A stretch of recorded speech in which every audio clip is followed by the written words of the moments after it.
Yayoi Kusama, From Here to Infinity by Sarah Suzuki.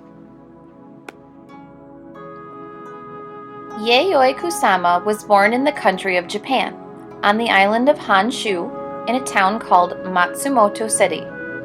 In an old palace made of wood and stone, overlooked a moat where the swans swam. The streets were lined with little shops, and snow-capped mountains rose in the distance, swallowing up the sun as it went down in the evening. Yayoi's family owned nurseries where all kinds of flowers and vegetables grew, and workers tended the plants as they matured from seeds to sprouts to stalks. But Yayoi yearned for a different life, far from the countryside. She dreamed about what lay beyond the mountains, in places far from Matsumoto City. She longed to leave home and see the world. Yayoi's mother wanted her to stay home and learn old-fashioned manners, like how to dress elegantly, walk demurely, eat politely, and find a proper husband. But Yayoi wanted to be an artist.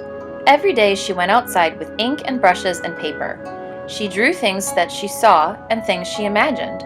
She looked closely at the pebbles that lined the riverbed and at the leaves and stalks of plants, and she drew them as chains of tiny cells that looked like dots. When she was older and studying in art school, her teachers disapproved of her work, and they demanded that Yayoi paint in the traditional, precise Japanese style. She wanted to go where she could live without rules. When she was 28 years old, she packed up her silk kimonos and thousands of drawings and stuffed dollar bills into the toes of her shoes. It was her first airplane trip. There were only 4 other passengers, and the weather was stormy with rain and lightning. The airplane wobbled and dipped as it flew to America. In New York, Yayoi went to the top of the Empire State Building, the tallest building in a city full of tall buildings. When she looked down, she saw buses and cars and yellow taxis zooming up and down the avenues, and bankers and teachers and artists rushing to work. From up on the 86th floor, they looked like dots. She felt very far from quiet Matsumoto City and her mother's rules. Here, it seemed, anything was possible. Yayoi set about turning her drawings of dots into paintings. The dollar bills that she had brought to America quickly ran out, and she spent what little money she had left on paints and canvases. She worked day and night. She painted when she was cold, she painted when she was hungry, she painted when she was lonely, and she turned her dots into sculptures too, into soft, stuffed tubes that covered sofas and chairs and boats. She was devoted to her dots. For her, they were a way of thinking about the world among the stars, as one dot among millions of others. They were a way of thinking about infinity.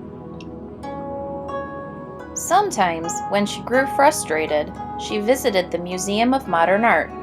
She gazed at paintings by other artists, and she thought about why and how they were made. She looked at pictures of dancing girls and swirling night skies, trying to solve them as if they were puzzles.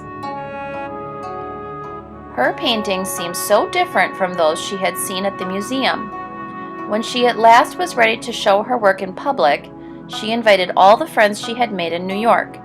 When she arrived at the gallery, a crowd was spilling out onto the sidewalk. Her friends lifted her into the air, shouting, "Yayoi, you finally did it!" Word about her artwork spread quickly. Her friends told their friends, newspapers wrote about her work, and reporters clamored to interview her about her dots. Now she began to show them in other cities, all over the US and Europe. Her dots were covering the world. They appeared in Venice in thousands of dot-shaped mirrors scattered over a big green lawn, on a pumpkin on a pier, on dresses and t-shirts, on people walking down the street, and in mirrored rooms where glowing dots were reflected and reflected again. An infinity of dots.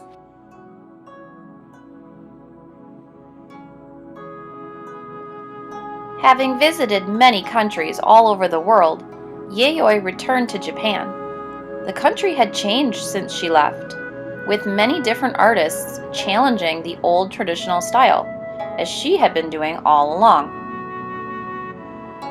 She still lives in Japan, and she continues to paint her dots every day.